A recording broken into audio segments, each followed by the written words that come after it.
강원도 철원군의 겨울은 무겁고 조용하다. 하늘은 회색빛으로 드리워지고 바람은 말없이 나뭇가지를 떨구며 지나간다. 해가 중천에 떠있을 시간임에도 눈은 시이 녹지 않고 시골길은 사람 하나 보이지 않을 만큼 적막했다. 바로 그 길 위, 눈을 뚫고 한 아이가 걷고 있었다. 머리는 반질반질하게 밀렸고 손에는 작은 천 가방 하나가 매어 있었다. 발은 맨발에 가까운 헌 고무신을 신고 있었고 얇은 회색 승복이 바람에 펄럭였다. 그 아이의 이름은 한서진, 7살이었다. 말없이 걷는 모습은 너무 조용해서 마치 이 세상의 소리를 다 들은 사람처럼 보였다. 얼굴은 얼음처럼 차갑고 창백했고 입술은 푸르게 질려 있었다. 그럼에도 불구하고 서진의 눈은 맑고 단단했다. 눈길 위에 남겨지는 그의 작은 발자국은 마치 뭔가를 향해 이끌리는 듯 곱고 흔들림 없었다. 한참을 걷던 서진은 마침내 눈 덮인 길 끝에 작은 경찰 파출소 앞에 도착했다. 철원지구 파출소라고 쓰인 팻말이 반쯤 눈에 덮여 있었고 파출소 옆 화분에는 지난 가을의 국화가 말라붙은 채 남아있었다. 서진은 입구 앞에 멈춰서서 조심스럽게 문을 두드렸다.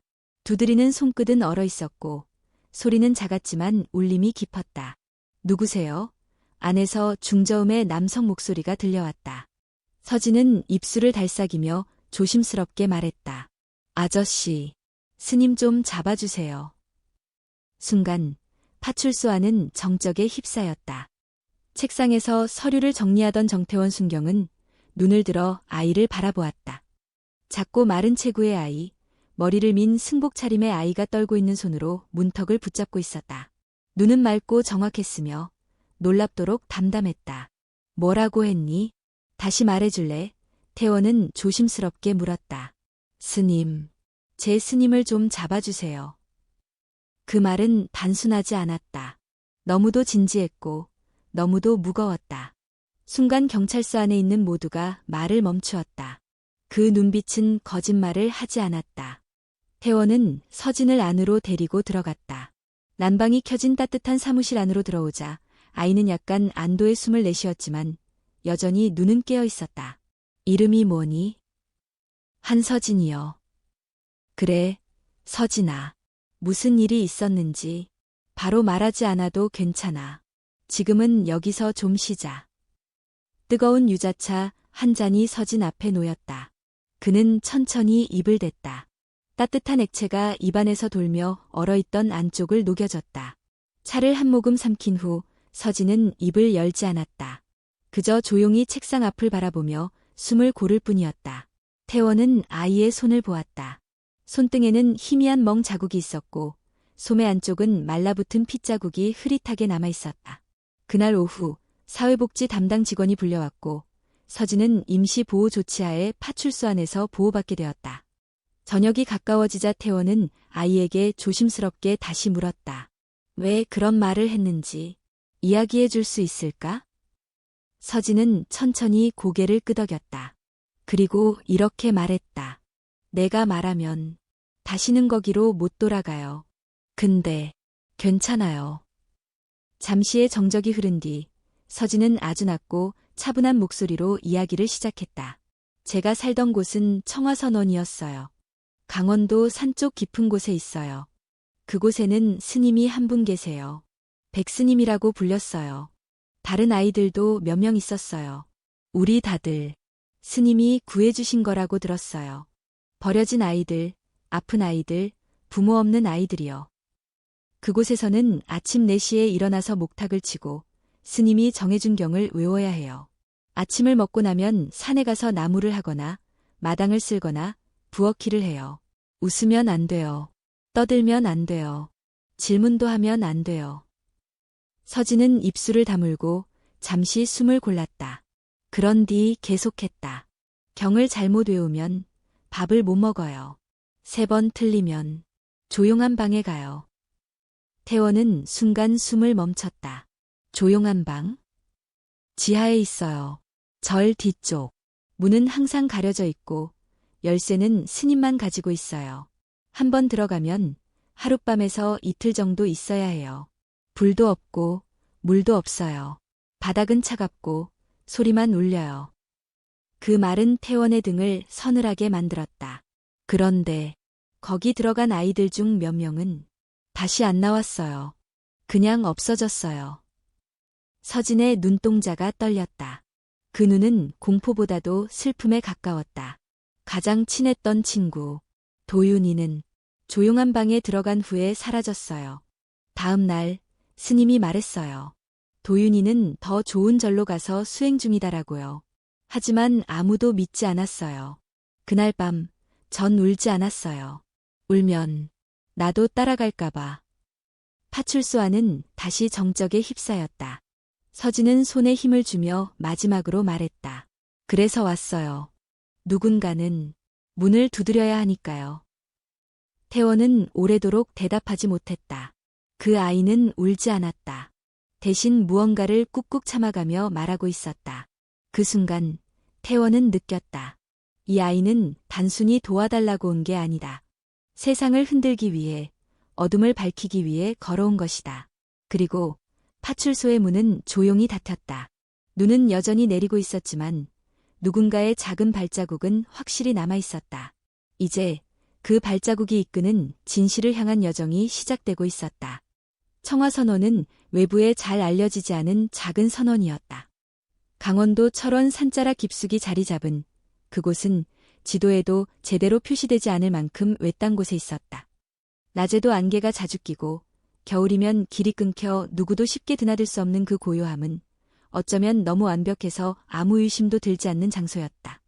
한서진이 처음 청화선원에 들어간 것은 어머니의 장례식이 끝난 지 얼마 지나지 않은 초겨울이었다. 어머니는 말기 간암이었다. 병원비를 마련하지 못한 서진의 어머니는 시골 진료소에서 조용히 세상을 떠났다. 친척 하나 없는 그의 옆에 남은 것은 이웃의 할머니 한 분뿐이었고 그마저도 이 아이가 복받을 팔자라는 말과 함께 스님에게 맡겼다. 서진을 데리러 온 스님은 검은색 SUV를 타고 왔다. 백승현이라는 이름은 나중에야 알게 되었지만 그날 그는 따뜻한 차 안에서 조용히 말했다. 여기 오면 배고프지 않고 혼자도 아니란다. 처음 청화선원을 본 순간 서진은 그곳이 생각보다 작다는 것에 놀랐다. 웅장한 사찰도 화려한 법당도 없었다. 낡은 나무 건물과 간소한 불상이 놓인 정각 하나, 그 뒤편에는 몇 개의 방과 부엌이 연결된 작은 건물. 그리고 그 옆에는 벽돌로 지은 창문 없는 건물이 하나 더 있었다. 나중에 서진은 그곳이 조용한 방의 입구라는 것을 알게 되었다. 처음 며칠은 조용히 지나갔다. 스님은 말수가 적었고 대신 모든 행동에는 규율이 있었다. 아침은 새벽 4시, 눈을 뜨면 바로 합장하고 경을 외워야 했다. 목탁 소리에 맞춰 모두 일어나고 아침 공양 후에는 마당을 쓸거나 장작을 나르며 하루가 시작됐다. 선원에는 아이들이 총 7명 있었다. 막내는 5살, 마지는 13살이었다. 모두 고아원이나 시설을 거쳐온 아이들이었고 어른의 말을 잘 들었다. 아니, 들어야만 했다. 말하지 않고, 질문하지 않고, 묻지 않아야 안전했다. 서진은 처음에는 경을 외우는 것이 힘들었지만 곧 익숙해졌다. 하지만 질문이 생겼다. 왜 밥은 한 공기뿐인지, 왜 고기나 과일은 절대 나오지 않는지, 왜 주말에도 쉬지 않고 일을 해야 하는지. 그러나 묻지 않았다.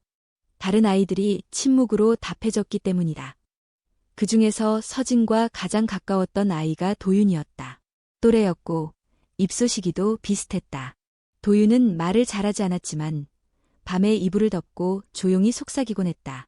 너도 여기가 이상하다고 생각하지? 서진은 그 질문에 대답하지 못했다. 그 말은 위험했기 때문이다. 그리고 어느 날 도윤이 경을 외우다 한 문장을 틀렸다. 백스님의 얼굴은 변하지 않았지만 그날 밤 도윤은 조용한 방에 들어갔다. 스님이 직접 열쇠를 꺼내 문을 열었고 도윤은 아무 말 없이 들어갔다. 그날 밤 서진은 도윤의 울음소리를 들었다. 작고 떨리는 숨결이 바닥을 뚫고 올라오는 듯했다. 하지만 다음 날 아침 도윤은 사라졌다. 스님은 말했다. 도윤이는 더 큰 수행을 위해 다른 절로 갔다. 아무도 묻지 않았다. 서진도 마찬가지였다. 그러나 그날 이후 서진은 달라졌다. 무언가가 잘못됐다는 것을 알았다. 그저 어딘가에서 잘 지낸다는 말로는 설명할 수 없는 공백, 사라진 자리에 남겨진 냉기, 아이들의 두려운 눈빛. 며칠 후 스님은 서진에게 경을 외우는 중 눈을 깜빡였다는 이유로 벌을 주었다.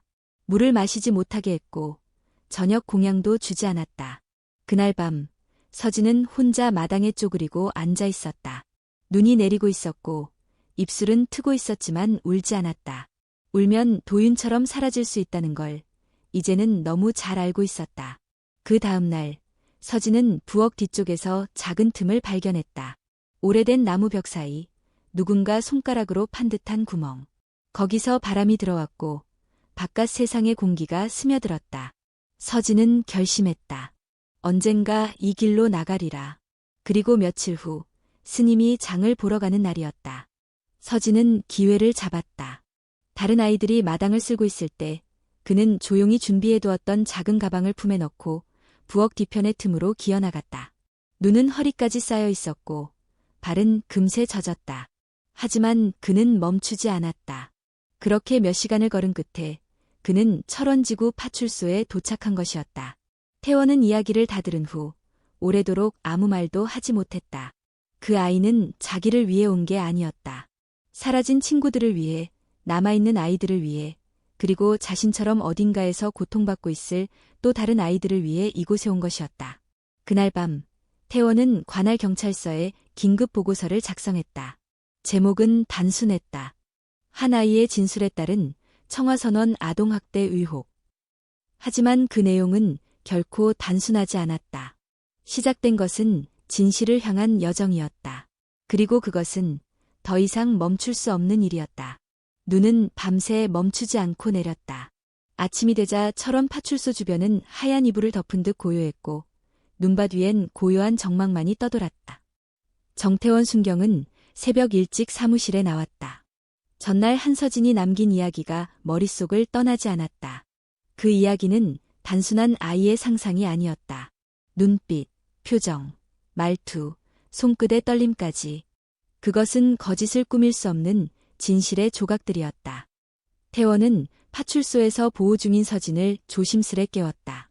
아이는 바닥에 마련된 따뜻한 담요 위에서 자고 있었지만 깊은 잠에 빠지지 못한 듯 눈을 바로 떴다. 서진아, 어젯밤 내가 말한 일들, 혹시 증거나 그런 게 있을까? 서진은 말없이 고개를 끄덕였다. 그리고 품속에서 종이 다발을 꺼냈다. 얇고 구겨진 초등학생 공책 몇 장이었다. 페이지는 찢긴 곳이 많았고 몇몇은 물에 젖었다 말라 있기도 했다. 태원은 그것들을 조심스럽게 받아 펼쳤다. 첫 장에는 이렇게 적혀 있었다. 도윤이 사라진 날 11월 12일 밤에 조용한 방으로 들어갔다. 그 후 다시 못 봄. 다음 장에는 날짜와 함께 짧은 기록들이 이어졌다. 11월 16일 현우가 손등 맞음. 이후 경 틀림. 11월 20일 나무하다가 지호가 넘어짐. 스님에게 발로 차임. 11월 24일 공양 중 웃은 아이, 물 없이 반찬만 먹은 벌. 글씨는 삐뚤고 글자 몇 개는 틀렸지만 문장에는 일관성이 있었다. 무엇보다 기록 속 날짜가 정리되어 있었고 사건의 흐름이 분명했다. 태원은 마지막 장을 넘겼다. 거기에는 이런 문장이 있었다. 나도 언젠가 사라질 수 있다. 이걸 본 사람, 부탁이에요. 우리를 기억해 주세요. 그 문장을 읽는 순간 태원의 눈앞에서 서진의 얼굴이 겹쳐졌다. 이 조그만 아이가 한겨울밤 눈밭을 뚫고 걸어와 경찰서를 찾은 이유.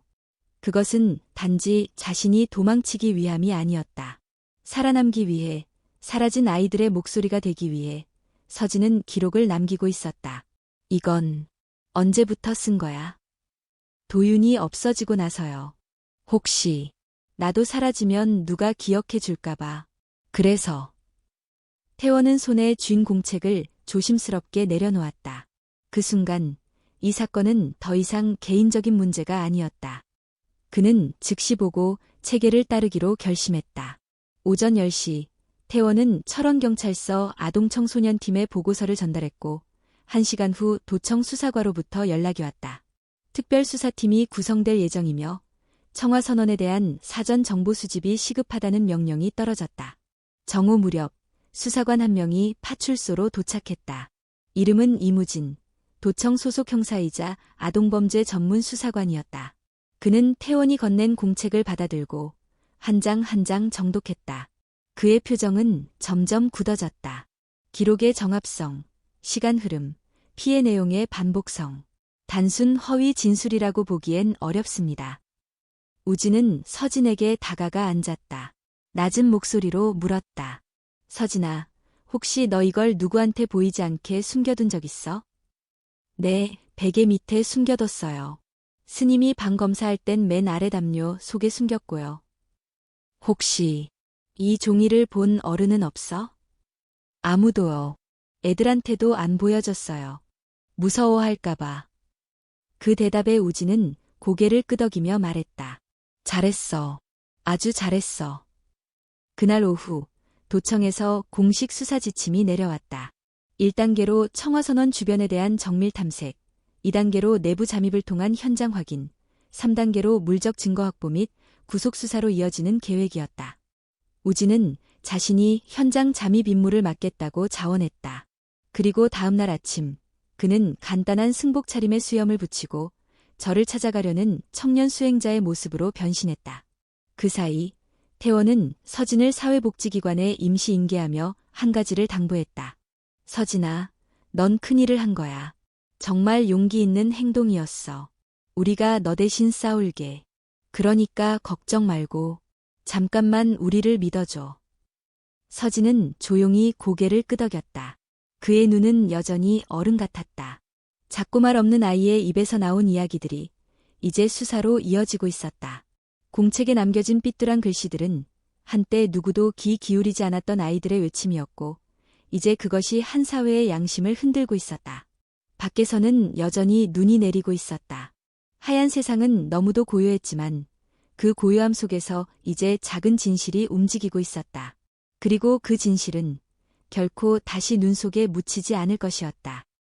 이무진 형사는 강원도 산골짜기에서 태어나고 자란 인물이었다. 어릴 적부터 산의 법칙과 사람의 침묵을 이해하는 법을 배웠다. 그는 누구보다 조용하고 치밀하게 진실을 파헤치는 형사였고 아이들에 대한 감각은 남달랐다. 아동 성범죄 수사팀에 자원한 후 수많은 어두운 진실을 목격해왔기에 이번 사건 또한 그의 직감에 깊이 각인되었다. 그는 수행을 원하는 청년이라는 신분으로 청화선언에 접근하기 시작했다. 자신의 이름은 밝히지 않았고 오직 법명을 얻고 싶다는 말만 반복했다. 그 눈빛과 말투는 의심을 사지 않았고 며칠 후 백승현은 그를 선원의 숙소에 머무르게 허락했다. 청화선언은 바깥에서 볼 때와 달리 매우 규칙적이고 폐쇄적인 공간이었다. 하루 일과는 새벽 4시부터 시작되어 저녁 9시까지 이어졌으며 시간표는 벽에 손글씨로 붙어 있었다. 수행이라기보다는 반복된 노동과 침묵이 중심이었고 아이들은 항상 고개를 숙이고 다녔다. 무엇보다 이상했던 건 선원 내부의 웃음소리나 이야기 소리가 전혀 들리지 않는다는 점이었다. 아이들은 거의 눈을 마주치지 않았고 서로 손짓도 하지 않았다. 그것은 단지 규율 때문이 아니었다. 그것은 두려움이었다. 우진은 수행자용 작은 방에 머물며 주변을 관찰했다. 벽 너머로 들리는 낮은 울음소리, 부엌 뒤편으로 향하는 닫힌 문, 매일 같은 시각 사라졌다가 돌아오는 스님의 동선. 그리고 무엇보다 의심스러웠던 것은 선원 안쪽에 위치한 작은 벽돌 건물이었다. 창문은 하나도 없었고 항상 잠겨 있었으며 아무도 근처에 가지 않았다. 아이들이 그 근처를 지나갈 때면 눈길조차 주지 않고 발걸음을 재촉했다. 우진은 어느 날 밤 조용히 일어나 벽돌 건물 근처를 살폈다. 문은 묵직한 철제 자물쇠로 잠겨 있었고 열쇠는 백승현만이 가지고 있는 것으로 보였다. 그러나 그보다 더 충격적이었던 것은 문틈에서 들려오는 낮은 숨소리와 벽을 두드리는 듯한 아주 미세한 소리였다. 그것은 바람 소리도 나무 흔들림도 아니었다. 분명히 사람의 기척이었다. 다음 날 우진은 조심스럽게 스님의 방 근처를 살폈다. 방은 절대 비워지지 않았지만 마침 백승현이 외부 손님을 맞으러 나간 틈을 타방 안으로 들어갔다. 방은 매우 간결했지만 한쪽 벽에는 이상할 만큼 큰 목조 불상이 세워져 있었다. 우진은 불상 뒤를 살폈고 거기서 오래된 캐비닛 하나를 발견했다. 그 속에는 몇 장의 사진과 서류가 있었다. 사진 속에는 아이들 몇 명이 웃고 있었고 사진 아래에는 원불교 어린이 수행 캠프라는 글씨가 적혀 있었다. 문제는 그 사진 속 아이들 중 서진이 말한 도윤이 분명히 있었다는 점이었다. 그리고 그 아래 서류에서는 백승현이라는 이름이 아닌 유광식이라는 이름이 등장했다. 그 서류는 오래전 폐쇄된 경기 북부 지역의 아동복지시설에서 발급된 것이었다. 유광식, 생년월일 1974년 3월 8일, 전과 아동학대 및 불법시설 운영 혐의로 1년 6개월 실형. 출소 후 행방불명. 우진은 문득 등골이 서늘해졌다. 이 선원은 수행처가 아니라 유광식이 다시 세운 아동 통제시설에 가까웠다. 불교의 이름을 빌려 세운 은신처이자 과거를 덮기 위한 위장 공간이었다. 그날 밤 우진은 선원 내 작은 사무실 컴퓨터에서 추가 자료를 검색하던 중 또 다른 사실을 발견했다. 선원의 후원 계좌는 한 여성 명의로 되어 있었고 정기적으로 다수의 기부금이 들어오고 있었다. 그 여성은 유광식의 전 부인이었으며 현재 태국 방콕에 거주 중이었다. 후원금의 출처는 대부분 불교문화원, 해외수행 캠프, 고아 후원 프로젝트 같은 이름으로 위장되어 있었다. 모든 조각들이 맞춰지기 시작했다. 이곳은 종교적 수행의 공간이 아니었다. 유광식은 버림받은 아이들을 모아 통제하고 감금하며 그 과정을 수행이라는 이름으로 포장하고 있었다. 그리고 일부 아이들은 더 큰 절로 간다는 말 아래 사라졌고 그 행방은 알 수 없었다. 우진은 그날 밤 서둘러 철원경찰서에 암호화된 보고를 보냈다. 보고서에는 다음과 같은 문장이 적혀 있었다. 청화선원은 위장된 아동 감금 및 학대 시설일 가능성이 매우 높으며 주요 운영자는 유광식, 정과자, 위조 신분. 내부에는 불법 감금 공간 존재, 아이들의 생명에 위험이 있을 수 있음. 즉각적인 압수수색 및 구금 조치 필요. 보고가 접수된 지 24시간 후 도청의 지휘 아래 특별수사팀이 움직이기 시작했다. 우진은 예정된 출가식 핑계를 대고 선원을 나왔고 수사팀과의 마지막 회의를 준비했다. 그가 나서기 전 선원의 가장 어린 아이가 그를 조용히 붙잡았다. 고개를 숙인 채 조용히 속삭였다. 형, 혹시 밖에서 다시 오실 거예요? 우진은 무거운 마음으로 아이의 머리를 쓰다듬었다. 응, 꼭 다시 올게. 이번엔 진짜로 너희를 데리러 올 거야. 그 순간 아이의 눈동자가 아주 조금 흔들렸다. 감정이란 걸 거의 잊고 지낸 아이였지만 그날 처음으로 누군가의 말을 믿고 싶어진 것이었다. 눈은 여전히 산자락을 덮고 있었다. 하지만 그 눈 아래 이제는 가려지지 않을 진실이 꿈틀대고 있었다. 그리고 그 진실은 곧 세상 밖으로 나오려 하고 있었다. 철원경찰서 수사팀은 이무진 형사의 보고를 바탕으로 청화선원에 대한 본격적인 수사를 준비하고 있었다. 보고서가 상부에 전달되자마자 강원도청은 즉각적인 압수수색 영장을 발부했고 아동복지과 지역검찰청, 형사과까지 공동으로 수사팀을 구성했다. 현장 잠입에 성공한 우진이 확보한 증거는 결정적이었다. 유광식의 과거전과 위조된 신분, 불법 후원금 흐름, 그리고 사진 속 사라진 아이들의 존재까지 더 이상 기다릴 수는 없었다. 수사팀은 선원 내에 있는 아이들의 안전이 위협받고 있다고 판단했고 바로 다음 날 새벽 작전을 감행하기로 결정했다. 그날 새벽 철원군 일대에는 짙은 안개가 내려앉아 있었다. 수사팀은 세 대의 차량으로 나누어 청화선원을 향했다. 차량 내부는 침묵 그 자체였다.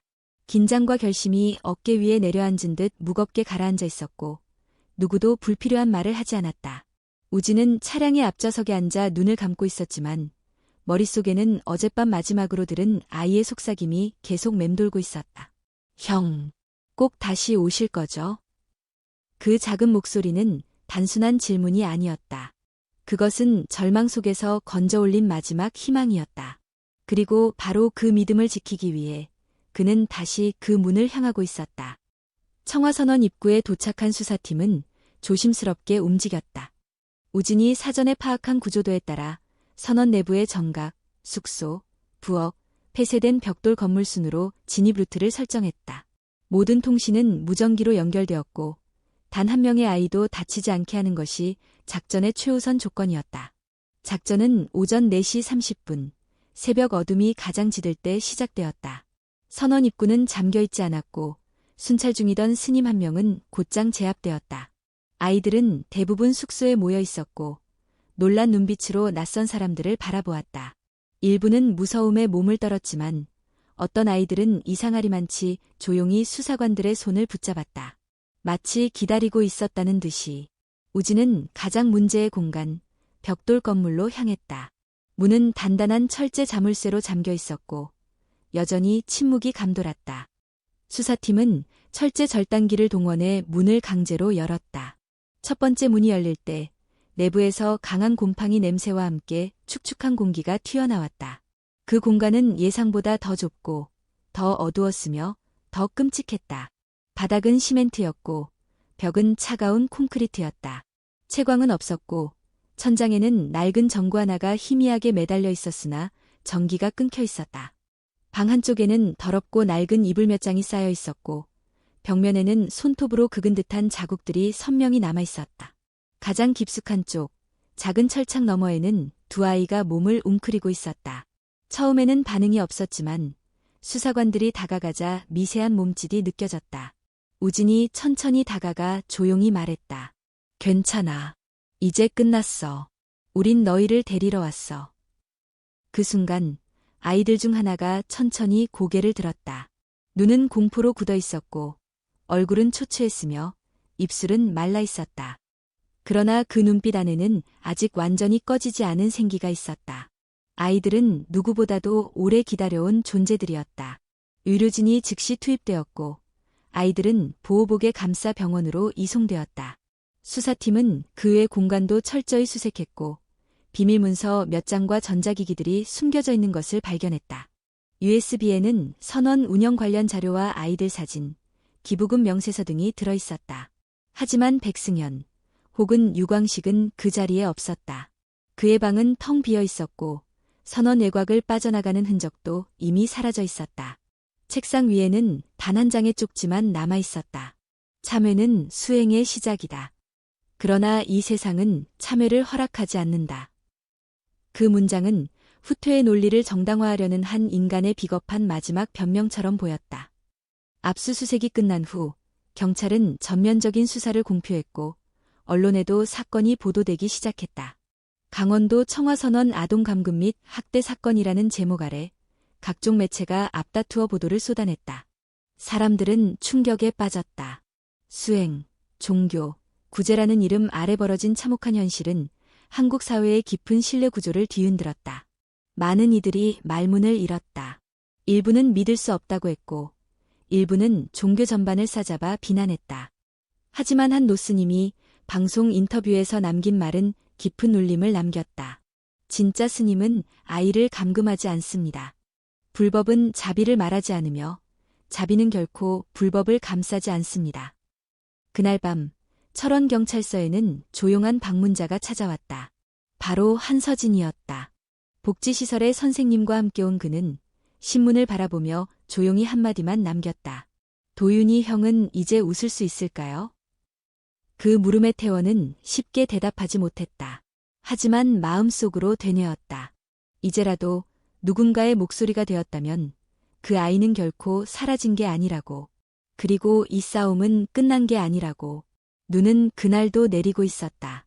하지만 이번엔 눈 위로 남겨진 발자국들이 있었다. 두려움이 아닌 결심으로, 외면이 아닌 직면으로 진실을 향해 나아가는 사람들의 발자국이었다. 그리고 그 발자국은 누군가를 다시는 잃지 않기 위한 길을 만들어가고 있었다. 청화선원 압수수색 이후 언론은 연일 이 사건을 보도했다. 유광식이라는 가짜 스님의 정체, 아이들이 갇혀있던 조용한 방, 감금된 상태로 발견된 2명의 아이. 사람들은 충격을 감추지 못했고 인터넷과 방송에는 수많은 비난과 의혹이 쏟아졌다. 그러나 경찰 내부에서는 또 다른 고민이 시작되고 있었다. 청화선원에 있던 아이들의 명단은 12명, 수색 당시 구조된 아이는 9명, 그리고 발견된 2명까지 11명이었다. 한 명이 없었다. 그 아이의 이름은 강도윤. 한서진이 기록에 남기고 모든 이야기를 시작하게 만든 그 이름. 수사팀은 곧 도윤에 대한 본격적인 수색에 들어갔다. 아이들의 증언에 따르면 도윤은 사건이 발생하기 약 한 달 전 조용한 방에 들어갔고 그 뒤로 아무도 그를 보지 못했다고 한다. 유광식은 항상 같은 말을 반복했다. 도윤은 다른 절로 수행하러 갔다. 그러나 그 다른 절이 어디인지 실제로 존재하는지 아무도 알지 못했다. 아이들의 진술은 일관되었다. 도윤은 경을 외우던 중 실수를 했고 밤에 스님에게 끌려가 조용한 방에 들어갔다. 다음 날부터 사라졌다. 그리고 그날 밤 한 아이가 조용히 말했다. 그날 새벽 차 소리가 들렸어요. 큰 차였어요. 바퀴가 눈 밟는 소리랑 문 여는 소리도 났고요. 그 증언은 경찰 수사에 새로운 방향을 제시했다. 선원 뒷길에는 외부에서 눈치채기 어려운 비포장 도로가 하나 있었다. 인근 산속으로 이어지는 그 길은 평소엔 사람의 왕래가 거의 없었고 CCTV도 설치되어 있지 않았다. 수사팀은 즉시 도로를 따라 탐문에 들어갔다. 며칠 뒤 선원에서 10km가량 떨어진 폐가 인근에서 수상한 흔적이 발견되었다. 불에 탄 나무 조각들, 눌린 눈 자국, 그리고 그 옆에 버려진 작은 운동화 한 짝, 사이즈는 200mm. 도윤이 입소 당시 착용하던 운동화와 일치했다. 정태원은 그 신발을 보며 한동안 말을 잇지 못했다. 신발은 그 자리에 덩그러니 남아 있었지만 아이는 없었다. 한편 수사팀은 유광식이 청와선원 외에도 과거 운영하던 불법 아동시설과 연결되어 있던 몇몇 인물들을 추적하기 시작했다. 그리고 한 인물에게 도달했다. 이름은 정만수, 50대 중반의 남성으로 유광식이 운영하던 복지시설의 전 직원이자 현재는 경기 북부 지역에서 개인 사업을 운영 중인 인물이었다. 정만수는 경찰 조사에서 극도로 말을 아꼈지만 결국 다음과 같은 진술을 했다. 광식이 그 인간. 애들 데리고 다니면서 돈을 받았어요. 어디서 받는지, 누가 받는지는 몰라요. 하지만 애들 중 몇은 돌아오지 않았어요. 그 중 하나가 아마 강도윤일 수도 있어요. 그 말은 단 하나의 가능성을 시사했다. 도윤은 어쩌면 단순히 선원 안에서 사라진 것이 아니라 어딘가로 넘겨졌을지도 모른다는 것. 경찰은 곧 해외 아동인 신매매 가능성까지 염두에 두고 인터폴과의 협조를 시작했다. 출입국 기록, CCTV, 통신 기록을 뒤지며 유광식의 행적을 쫓았다. 그리고 드디어 하나의 실마리를 발견했다. 사건 발생 약 열흘 전 유광식 명의가 아닌 정수연이라는 위조 신분증으로 태국 방콕행 항공권이 발권되어 있었다. 출발 날짜는 아이들이 구조되기 하루 전, 그가 도망치기 직전이었다. 더욱 충격적인 것은 그 항공권에는 정수연 외소와 한 명이라는 명의가 있었다. 아이와 함께 출국하려 했던 기록. 하지만 실제 공항 출국장 CCTV에는 아이와 함께한 장면이 포착되지 않았다. 공항 입구까지는 함께 있었지만 이후 아이는 사라지고 유광식만 혼자 출국했다. 태원은 사진을 들여다보며 중얼거렸다. 아이를 어딘가에 두고 떠난 걸까? 아니면 공항 직전 어디론가 다시 돌려보낸 걸까? 확인되지 않은 행방은 수사팀 전체를 흔들었다. 사람들은 도윤이 살아있을 수도 있다는 희망과 이미 어딘가에서 죽음을 맞았을지도 모른다는 공포 사이에서 갈팡질팡했다. 서진은 이 소식을 듣고 한동안 말을 하지 않았다.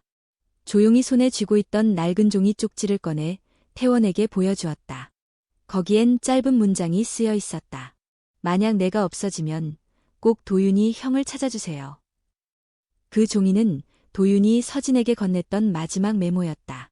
감금되기 전날 밤, 둘은 작은 공간에서 나눈 마지막 대화에서 도윤은 그렇게 말했다. 서진은 그 말을 잊지 않고 쪽지를 품속에 넣어 간직해왔던 것이다. 도윤이 형은 무서운 걸 참았어요.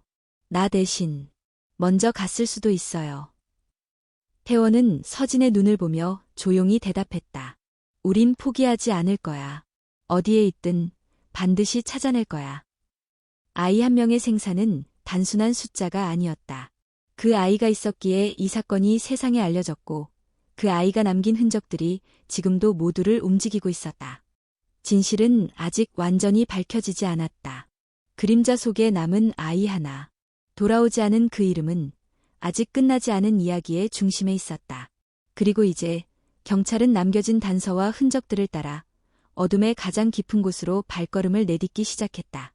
진실은 멀었지만 누구도 그 길을 멈출 수는 없었다. 도윤의 이름은 그 자체로 약속이었다. 그리고 약속은 반드시 지켜져야 했다. 도윤의 행방이 여전히 오리무중인 가운데 경찰 수사팀은 유광식의 해외 도피를 막지 못한 것에 대한 비판 여론 속에서도 끝까지 단서를 쫓고 있었다. 태국 방콕으로 출국한 유광식은 공항 도착 이후 숙소를 예약하지 않았고 이후의 동선도 거의 남아있지 않았다. 유력한 공범으로 지목된 전 부인 윤소정은 여전히 현지 거주 중이었지만 그녀는 모든 혐의를 부인하고 있었다.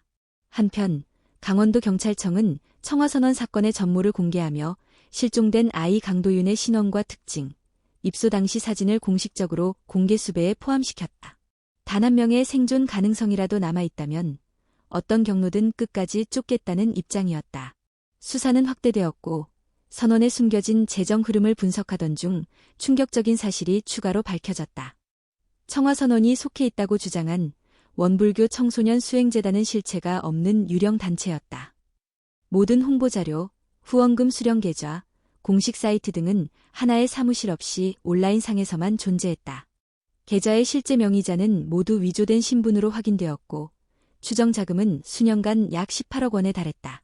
그 자금은 선원의 운영 외에도 아동치유 프로그램, 해외 불자 유학, 고아 구제 사업 등의 명목으로 꾸준히 모금되었다. 후원자 대부분은 순수한 의도로 기부한 불자들이었으며 일부는 언론 보도를 통해 자신이 속았다는 사실을 뒤늦게 알게 되었다. 여론은 들끓었고 정부 차원의 종교시설 전수조사 요구도 빗발쳤다. 하지만 무엇보다 충격적이었던 것은 후원 영상들 속에 등장한 아이들이었다. 조사팀은 유광식이 올린 여러 온라인 동영상을 복원해 분석했는데 그 영상 속에서 도윤이 직접 등장하는 장면이 포착되었다. 영상 속 도윤은 미소를 짓고 있었다. 양손을 모은 채 경을 외우고 있었고 옆에는 서진과 다른 아이들도 함께 있었다. 그 영상은 청소년 수행 캠프의 하루라는 제목으로 제작되어 있었고 부드러운 음악과 따뜻한 자막이 덧붙여진 상태였다. 영상 속의 아이들은 억지로 웃고 있었고 몇몇은 카메라를 응시하지 못한 채 눈을 돌리고 있었다. 이무진 형사는 영상을 반복해서 보며 중얼거렸다. 이건 연출이야. 카메라 앞에서만 웃는 얼굴. 저 표정은 내가 너무 잘 알아. 실제로 영상 메타데이터 분석 결과 영상 촬영 날짜는 도윤이 실종되기 단 4일 전으로 확인되었다. 경찰은 아이들이 촬영을 강요당한 정황을 포착했고 촬영에 사용된 카메라 장비도 선원 창고에서 확보한 바 있었다. 우진은 수사 도중 한 가지 의문을 품기 시작했다. 왜 도윤을 데리고 해외로 가지 않았을까? 유광식은 태국으로 출국하면서 소아 한 명과 함께 출국하는 항공권을 예약했지만 실제로는 혼자 출국했다. 그러면 아이는 공항 어딘가에서 다시 돌려보내졌거나 누군가에게 인계되었을 가능성이 높았다. 그 가설을 검증하던 중 인천국제공항 근처의 민간 택시 기사 한 명이 경찰에 제보를 해왔다. 그에 따르면 사건 당일 이른 아침 한 승객이 어린아이를 태우고 인천에서 경기도 양평까지 갔다는 것이다. 기사에 따르면 승객은 50대 남성이었고 아이는 말이 없고 얼굴이 창백했으며 종교 복장을 하고 있었다고 한다. 양평은 유광식이 과거 운영하던 폐쇄된 아동복지시설이 있었던 지역이었다. 수사팀은 즉시 그 주소를 확인하고 현장을 수색했다. 현장은 이미 폐허처럼 변해 있었고 건물은 사용 흔적이 없었다. 그러나 우진은 방 한 곳의 벽지가 이상하게 부풀어 있는 것을 발견했다. 조심스럽게 벽을 뜯어낸 뒤 그 안에서 낡은 여행용 가방 하나가 나왔다. 가방 안에는 옷가지 몇 벌, 물티슈, 사탕 한 봉지, 그리고 아이가 그린 것으로 보이는 그림이 있었다. 그 그림 속에는 커다란 문이 그려져 있었고 그 앞에 작은 아이 한 명이 서 있었다. 아이는 손을 들고 있었고 그 위에는 연필로 쓴 짧은 문장이 있었다. 문을 두드리면 누가 나올까? 그림은 희망을 담고 있었지만 동시에 슬픈 예감처럼 느껴졌다. 아이는 아직도 어딘가에서 문을 두드리고 있을지도 모른다. 누군가가 마침내 그 문을 열어줄 나를 기다리면서 우진은 조용히 가방을 들고 나왔다. 그리고 중얼거렸다. 도윤아, 내가 아직 거기 있다면 우리는 너를 절대 잊지 않을 거야. 그날 밤, 태원은 서진에게 그림 복사본을 보여주었다. 서진은 그것을 한참 바라보더니 조용히 고개를 끄덕였다. 맞아요. 도윤이 형 글씨예요. 저한테도 이런 그림을 그려준 적 있어요. 항상 말했어요. 언젠가 우리가 나가면 진짜 문을 열 수 있는 어른을 만날 거라고. 그 말에 태원은 더 이상 대답하지 못했다. 도윤은 아직도 어딘가에 존재하고 있었다. 그 아이는 단순히 사라진 것이 아니라 세상에 무엇인가를 알리기 위해 침묵 속에서 싸우고 있는지도 몰랐다. 그리고 이제 모든 진실은 한 걸음 더 가까이 다가오고 있었다. 아이들의 침묵이 더 이상 어둠 속에 묻히지 않도록 그 그림처럼 누군가는 반드시 문을 열어야 했다. 그리고 지금 그 문 앞에는 수많은 이들의 발걸음이 모이고 있었다. 청와선언 사건이 사회 전반에 파장을 일으키면서 정부는 전국에 있는 미인과 종교시설과 아동보호시설에 대한 대대적인 전수조사를 실시하기 시작했다. 그 과정에서 유사한 구조의 시설들이 드러났고 일부는 폐쇄 조치되었으며 몇 명의 운영자는 조사를 받기 시작했다. 하지만 여전히 유광식의 행방은 묘연했고 강도윤의 생사 여부도 확인되지 않은 상태였다. 그러던 중 태국 방콕에 파견된 인터폴 수사팀이 새로운 제보를 입수했다. 방콕 외곽의 한 불교 명상센터에서 최근 낯선 한국인이 자주 드나들며 정체를 숨기고 있다는 신고가 접수된 것이다. 센터 관계자들의 진술에 따르면 그는 한국식 승복을 입고 있었으며 자신을 정선사라고 소개했지만 신분증을 요구하면 슬쩍 자리를 피하곤 했다고 한다. 그 이름은 가짜였지만 그 묘사와 말투, 체격은 유광식과 거의 일치했다. 태국 경찰과 인터폴은 공동작전을 펼쳐 명상센터 인근을 수색했고 그 결과 방콕 북부의 한 낡은 주택가에서 수상한 인물의 은신처를 찾아냈다. 집안에서는 위조된 여권, 현금 다발, 그리고 한국어로 쓰인 메모들이 발견되었다. 그 메모 중 하나에 적힌 문장. 문을 두드린 아이, 아직도 살아있을까? 이 문장은 조사팀의 등골을 서늘하게 만들었다. 그는 도윤을 기억하고 있었다. 아니, 어쩌면 여전히 도윤의 존재를 인질처럼 붙잡고 있는 것일지도 몰랐다. 같은 날, 경찰은 그 은신처 근처의 CCTV에서 유광식으로 추정되는 인물이 찍힌 영상을 확보했다. 그는 마스크를 쓰고 있었지만 걸음걸이와 체형, 뒷모습은 분명히 그였다. 이틀 전 그가 어디론가 전화를 건 직후 택시를 타고 사라졌다는 사실도 파악되었다. 한국 경찰은 즉시 인터폴을 통해 국제 수배령을 강화했고 언론도 다시 유광식의 얼굴과 함께 청와선언 사건, 실종 아동 도윤과의 마지막 연결고리라는 헤드라인으로 이슈를 재점화했다. 한편 한국에서는 또 다른 작은 기적이 일어났다.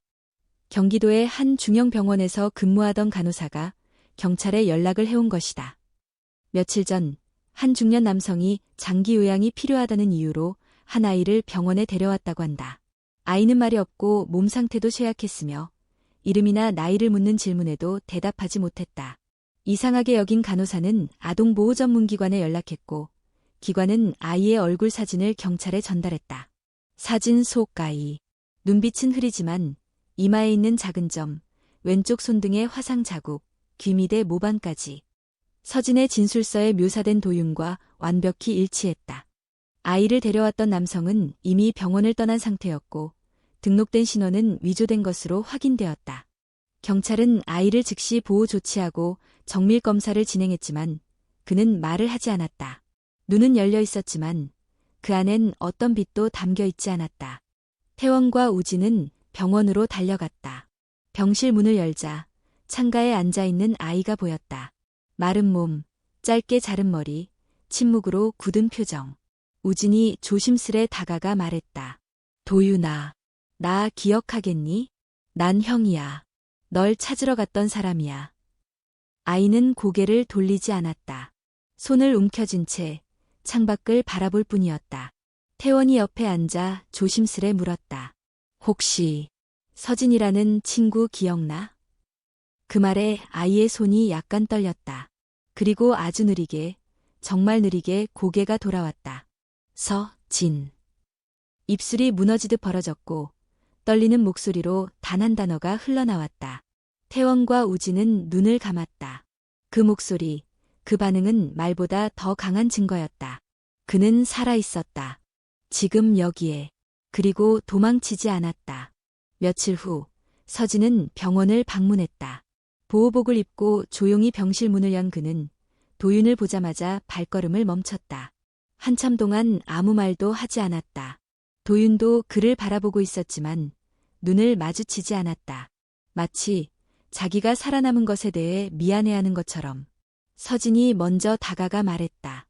형, 나왔어. 약속 지켰어. 기다리고 있었지? 그 순간 도윤의 눈에서 눈물이 흘렀다. 말없이, 그러나 멈추지 않고. 그 눈물은 외면당한 시간, 공포 속의 날들, 말하지 못했던 수많은 밤의 대답이었다. 그렇게 두 아이는 다시 만났다. 그들이 지킨 약속은 살아있었다.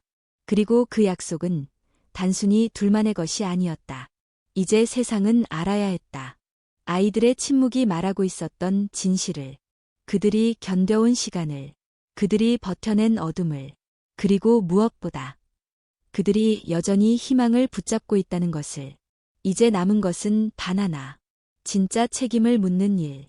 유광식을 반드시 잡아 모든 진실을 세상 앞에 드러내는 것. 그날은 멀지 않았다. 아이들이 돌아왔기 때문에. 그리고 아무도 다시는 그들을 잃지 않도록 하기 위해. 강도윤이 무사히 발견되었다는 소식은 곧 언론에 알려졌고 사회 전반에 안도와 분노가 동시에 퍼져나갔다. 한편에서는 기적처럼 살아 돌아온 아이의 생존을 축하했지만 다른 한편에서는 여전히 도망 중인 유광식에 대한 분노가 더욱 뜨거워졌다. 도윤은 보호 치료를 받으며 심리 안정화를 위한 치료를 시작했다. 병원에서 서진과 함께 지내는 시간이 늘어났고 둘은 말을 많이 나누지 않아도 서로를 통해 평온을 되찾아갔다. 그러나 진실이 회복된 자리를 대신해서 세상은 이제 책임의 자리에 답을 요구하고 있었다. 청와선언 사건의 전말을 정리한 국회 청문회가 열렸다. 피해 아동, 보호자, 경찰 수사팀, 그리고 교육부, 보건복지부, 문화체육관광부까지 소환되어 증언이 이어졌다. 이무진 형사는 청문회장에서 다음과 같이 증언했다. 이 사건의 본질은 단지 한 사람의 일탈이 아닙니다.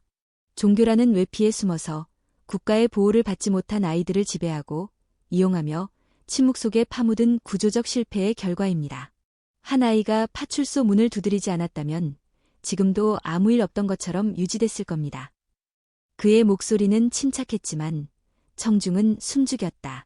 이어지는 영상 증거들 속에서 아이들이 겪은 생활, 조용한 방해 구조, 감금 기록, 기부금 사용 내역이 차례로 공개되었다. 그 어느 것 하나도 관객들의 눈을 피할 수 없었다. 하지만 유광식은 여전히 도피 중이었다. 그러던 중 태국 경찰이 수상한 외국인 남성 한 명을 체포했다는 소식이 들려왔다. 그는 위조된 필리핀 여권을 소지하고 있었고 방콕의 한 국경 마을에서 탈출을 시도하던 중이었다. 체포 당시 그는 극도로 말이 없었고 신분을 숨기려 했지만 지문 대조 결과 유광식이 맞는 것으로 확인되었다. 한국 경찰은 즉시 범죄인 인도 요청을 제출했고 한 달간의 외교 절차 끝에 유광식은 한국으로 송환되었다. 그가 인천공항에 도착했을 때 수많은 언론이 출입구 앞을 가득 메우고 있었다. 플래시 세례, 항해, 고함, 그리고 침묵. 유광식은 고개를 숙인 채 말없이 호송차에 탑승했다. 그의 입국 장면은 전국 생중계되었고 그 화면을 본 서진은 조용히 말했다. 그 사람이 내 이름을 알지 않았으면 좋겠어요. 다시는. 유광식은 구속 기소되었고 검찰은 총 14가지 혐의로 그를 재판에 넘겼다. 그중 가장 무거운 것은 아동감금, 상습학대, 불법 기부금 수령, 위조 신분 증명서 사용, 그리고 미성년자 인신매매 시도였다. 재판은 전국의 관심 속에서 시작되었다. 법정에 선 유광식은 처음에는 일체의 혐의를 부인했다. 그는 차분하게 말했다. 나는 아이들에게 불법을 행하지 않았다. 모든 행위는 수행의 일환이었다. 부모가 없는 아이들에게 길을 알려준 것이다. 그의 말에 방청석이 술렁였다. 일부는 고개를 젓고 일부는 눈물을 흘렸다. 그러나 검사 측은 영상자료, 아이들의 진술, 금전 흐름, 도피 과정 등 명백한 증거들을 조목조목 제시했다. 가장 결정적인 순간은 도윤이 법정에서 비공개로 진술한 시간이었다.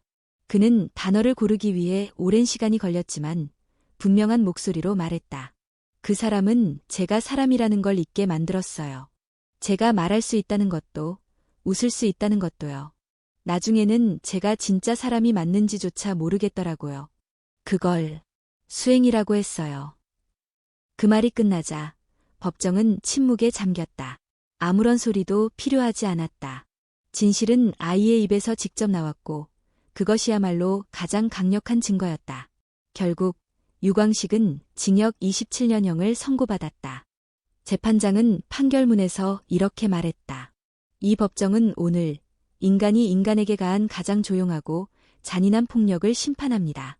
피고인은 종교를 가장한 권력으로 어린 생명을 억압했고 사회의 침묵을 무기로 삼아 진실을 가렸습니다.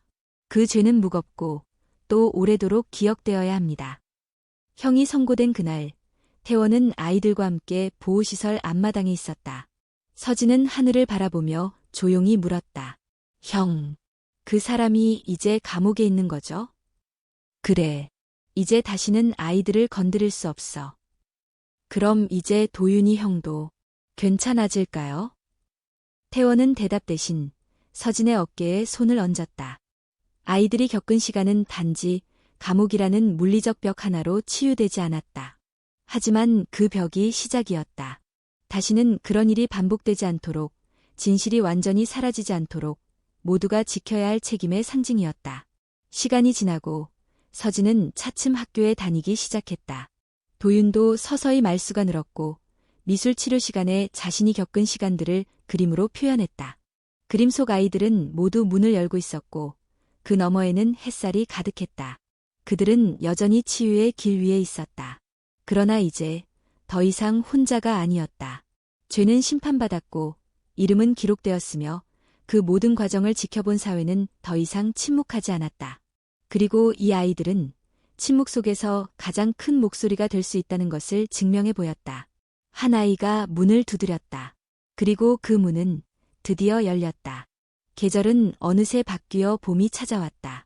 철원에도 햇살이 스며들기 시작했고 얼어붙었던 땅 위에는 작은 새싹들이 고개를 들고 있었다. 강원도 산속에 적막했던 풍경은 조금씩 생기를 되찾고 있었고 청화선원이 있었던 자리는 더 이상 폐쇄된 공간이 아닌 새로운 공공 아동치유센터의 부지로 탈바꿈할 준비에 들어갔다. 서진과 도윤은 보호기관에서 함께 지내고 있었다. 매일 규칙적인 일상 속에서 학교를 다니고 심리치료를 받고 서로의 곁에 머물며 조용히 회복해가고 있었다. 그들에게 치유란 단번에 완성되는 것이 아니라 매일같이 무너진 자리에 다시 쌓아 올리는 작은 반복이라는 걸 서로 알고 있었다.